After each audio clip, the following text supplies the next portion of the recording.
Assalamualaikum warahmatullahi wabarakatuh. Perkenalkan saya Aulia Ismarisa, NIM G141600068. Pada kesempatan kali ini saya akan mempresentasikan hasil penelitian saya berjudul Penggerombolan Provinsi di Indonesia berdasarkan Fasilitas Pelayanan Kesehatan tahun 2020 menggunakan Cluster Ensemble. Saya dibimbing oleh Bapak Anwar Fitranto MSc PhD dan Bapak Farid Muhammad Afendi MSI. Baik, saya akan mulai dari pendahuluan. Hak atas kesehatan merupakan bagian dari hak asasi manusia. Perserikatan Bangsa-Bangsa tahun 2015 membuat agenda yang bernama Agenda 2030 untuk pembangunan berkelanjutan yang di dalam agenda ini ada 17 tujuan pembangunan berkelanjutan. Dan tujuan ketiga yaitu menjamin kehidupan yang sehat dan sejahtera bagi semua penduduk dalam segala usia, merupakan tujuan global pemenuhan hak atas kesehatan. Nah, untuk mencapai tujuan tersebut ada target yang harus dicapai. Salah satunya adalah mencapai jaminan kesehatan semesta atau universal health coverage. Jaminan kesehatan semesta adalah keadaan di mana semua orang memiliki akses pada layanan kesehatan yang dibutuhkan kapanpun dan dimanapun tanpa mengalami kesulitan teknis kendala keuangan. Indonesia kemudian membuat program yang selaras dengan target global ini, yaitu Jaminan Kesehatan Nasional atau JKN. Jaminan kesehatan nasional diselenggarakan melalui mekanisme asuransi kesehatan sosial yang bersifat wajib dikembangkan dengan konsep untuk menjamin kesehatan seluruh penduduk secara universal. Nah, agar JKN dapat terlaksana dengan baik, ada hal-hal yang harus diperhatikan, salah satunya distribusi fasilitas pelayanan kesehatan terutama di tingkat provinsi. Karena menurut Trisnantoro et al. Maldistribusi ketersediaan fasilitas pelayanan kesehatan, tenaga kesehatan, dan kondisi geografis yang bervariasi menimbulkan potensi adanya ketidakadilan kesehatan masyarakat. Semakin sedikit dan terbatasnya infrastruktur fasilitas pelayanan kesehatan dan tenaga kesehatan di suatu wilayah, semakin sedikit pilihan berobat masyarakat. Jika hal ini terjadi, JKN tentunya akan cenderung digunakan oleh masyarakat di wilayah dengan ketersediaan fasilitas sumber daya manusia yang lebih memadai saja. Salah satu solusi yang bisa dilakukan untuk meningkatkan kualitas distribusi fasilitas pelayanan kesehatan di tingkat provinsi adalah dengan menggerombolkan provinsi tersebut berdasarkan rasio fasilitas pelayanan kesehatan per penduduk. Hal ini dilakukan agar didapatkan informasi mengenai provinsi mana saja yang mirip dan tidak mirip keadaannya mengenai rasio fasilitas kesehatan terhadap penduduk. Penggerombolan provinsi di Indonesia berdasarkan rasio fasilitas pelayanan kesehatan per penduduk dapat dilakukan dengan analisis gerombol. Tapi analisis gerombol itu memiliki berbagai metode dan terkadang sulit untuk menemukan mana metode terbaik untuk suatu data. Tahun 2002, Strahel dan Gush menciptakan metode cluster ensemble, yaitu metode yang dapat mengombinasikan sekumpulan solusi gerombol dari berbagai metode penggerombolan atau ensemble member. Nah, setiap ensemble member akan menghasilkan kumpulan solusi gerombol, dan solusi gerombol tersebut dapat dikombinasikan atau digabungkan oleh fungsi konsensus untuk menghasilkan solusi gerombol gabungan atau konsensus. Iam-on et al. Pada tahun 2008 menciptakan 3 fungsi konsensus berbasis link. Salah satunya adalah Connected Triple Base Similarity. Algoritma Connected Triple Base Similarity atau CTS tercipta atas dasar metode Connected Triple yang diciptakan oleh Kling et al. Tahun 2006. Tapi algoritma ini membuat bobot kesamaan antar objek yang baru yang dinamakan Weighted Connected Triple, karena bobot ini mempertimbangkan objek bersama di antara gerombol. Nah, algoritma CTS membentuk matriks kesamaan objek baru yang bernama matriks CTS. Matriks CTS ini adalah matriks kesamaan yang digunakan untuk menggerombolkan ulang objek dengan algoritma penggerombolan berbasis kesamaan objek untuk mendapatkan solusi gerombol konsensus. Penelitian ini akan menggerombolkan provinsi di Indonesia berdasarkan rasio fasilitas pelayanan kesehatan untuk peserta JKN terhadap jumlah penduduk tahun 2020 menggunakan cluster ensemble dengan fungsi konsensus link based cluster ensemble algoritma CTS. Data yang digunakan pada penelitian ini adalah data sekunder profil fasilitas pelayanan kesehatan di tiap provinsi di Indonesia tahun 2020 yang diperoleh dari buku elektronik berjudul Profil Kesehatan Indonesia tahun 2020 yang disusun oleh Kementerian Kesehatan Republik Indonesia. Satuan pengamatan data ini adalah provinsi seluruh Indonesia. Data awal peubah yang digunakan merupakan data fasilitas pelayanan kesehatan untuk peserta JKN berdasarkan Peraturan Menteri Kesehatan Republik Indonesia Nomor 28 Tahun 2014 tentang pedoman pelaksanaan Program Jaminan Kesehatan Nasional. Ada 4 fasilitas pelayanan kesehatan inti yang menyelenggarakan program JKN, yaitu puskesmas, klinik, praktik mandiri, dan rumah sakit. 4 fasilitas ini akan menjadi dimensi peubah yang akan membagi 40 peubah penelitian yang digunakan. Data awal peubah yang digunakan kemudian dikonversi untuk kepentingan analisis. Sebagian besar data dikonversi, hanya ada satu peubah yang tidak dikonversi, yaitu peubah P3 atau rasio puskesmas per kecamatan. Peubah P_2 atau peubah rasio kabupaten kota yang memiliki puskesmas terakreditasi adalah peubah hasil konversi data awal berupa data kabupaten kota yang memiliki puskesmas terakreditasi. Selain itu, peubah lainnya dikonversi menjadi rasio fasilitas pelayanan kesehatan per 1000 penduduk dari data awal. Berikut tabel yang memperlihatkan beberapa peubah yang digunakan dalam penelitian yang saya lakukan. Kemudian berikut langkah-langkah metode penelitian yang saya lakukan. Pertama, saya mengeksplorasi data. Kedua, melakukan analisis gerombol dengan kumpulan penggombolan tunggal. Di tahap ini juga akan membangun ensemble member. Kemudian tahap ketiga, evaluasi solusi penggerombolan tunggal untuk mencari mana solusi penggerombolan tunggal yang terbaik. Kemudian yang keempat, analisis gerombol dengan cluster ensemble dengan langkah sebagai yang disajikan. Kemudian yang kelima, evaluasi solusi gerombol konsensus untuk mencari solusi gerombol konsensus terbaik. Kemudian yang keenam, mencari solusi gerombol terbaik dengan membandingkan dua metode penggerombolan terbaik dari tunggal dan konsensus serta beberapa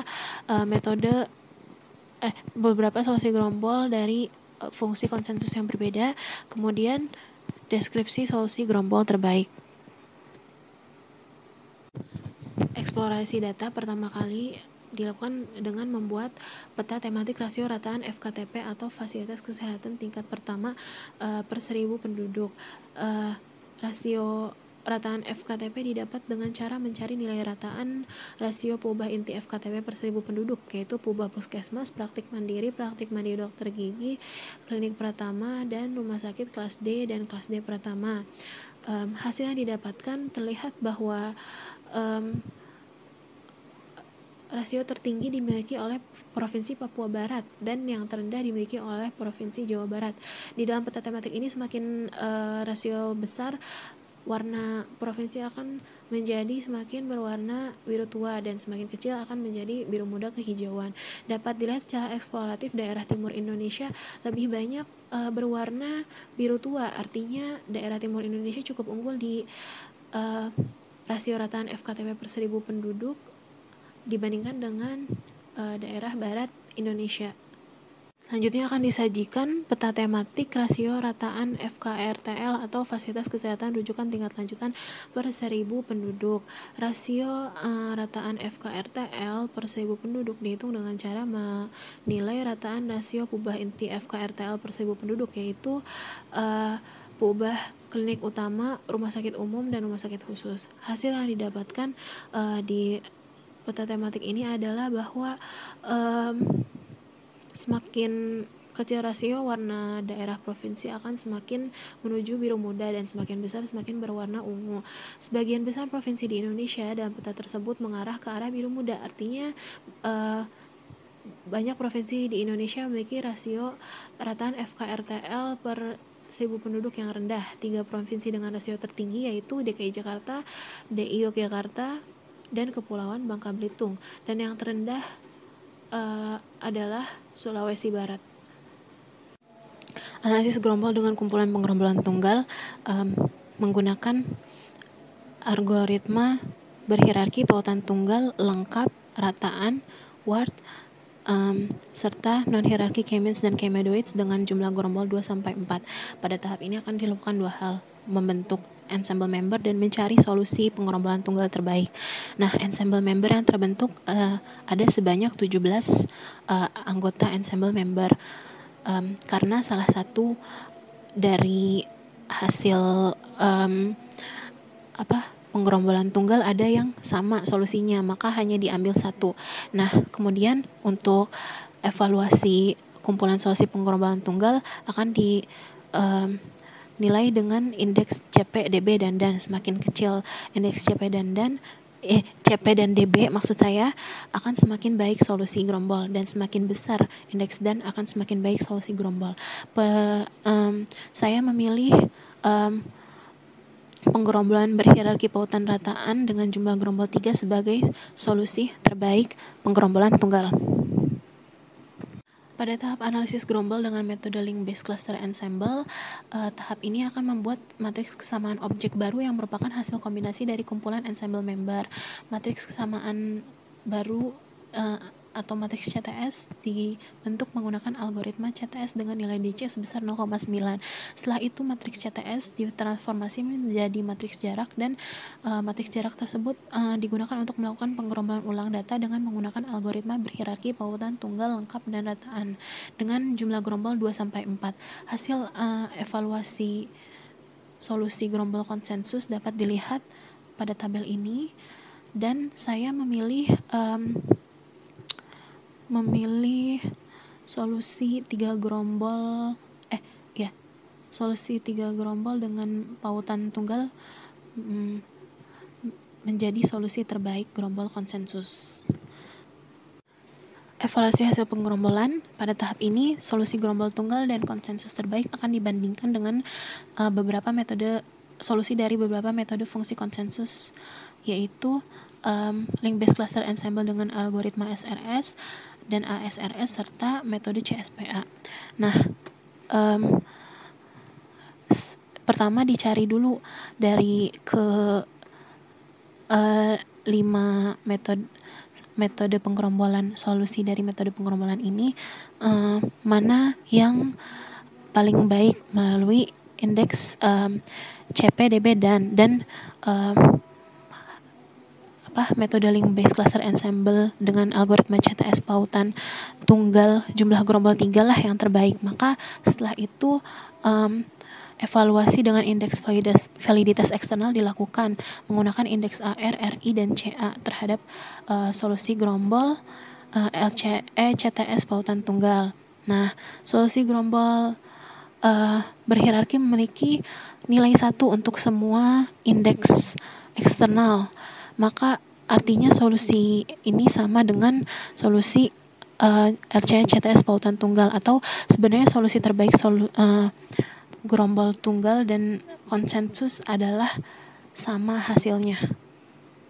Deskripsi solusi hasil gerombol terbaik. Terdapat 3 gerombol yang terbentuk. Gerombol pertama hanya beranggotakan Provinsi DKI Jakarta, memberikan performa terbaik pada dimensi klinik dan rumah sakit. Nah, gerombol kedua beranggotakan paling banyak 31 provinsi di Indonesia kecuali DKI Jakarta, Papua, dan Papua Barat. Gerombol ini memiliki performa terbaik di dimensi praktik mandiri. Kemudian gerombol ketiga hanya beranggotakan Provinsi Papua dan Papua Barat. Gerombol ini memiliki performa terbaik pada dimensi puskesmas. Nah, kemudian simpulan penggerombolan provinsi di Indonesia berdasarkan rasio fasilitas pelayanan kesehatan untuk peserta JKN terhadap jumlah penduduk pada tahun 2020 menggunakan link-based cluster ensemble agroma CTS menghasilkan 3 gerombol. Gerombol pertama beranggotakan DKI Jakarta, memiliki rasio rataan pengubah dimensi klinik dan rumah sakit terbesar. Gerombol kedua, provinsi di Indonesia selain Jakarta, Papua, dan Papua Barat memiliki rasio rataan pengubah dimensi praktik mandiri terbesar. Kemudian gerombol terakhir yaitu gerombol ketiga memiliki 2 provinsi anggota yaitu Papua dan Papua Barat memiliki rasio rataan dimensi puskesmas terbesar. Saran, penentuan jumlah fasilitas pelayanan kesehatan yang ditentukan oleh pemerintah daerah pasti mempertimbangkan berbagai unsur, tidak hanya mempertimbangkan jumlah penduduk. Penelitian ini baru mempertimbangkan unsur jumlah penduduk saja. Maka dari itu penulis menyarankan agar melakukan penggerombolan provinsi berdasarkan fasilitas pelayanan kesehatan dengan mempertimbangkan unsur lain atau kombinasi dari berbagai unsur. Berikut adalah daftar pustaka yang saya gunakan. Terima kasih atas perhatiannya. Wassalamualaikum warahmatullahi wabarakatuh.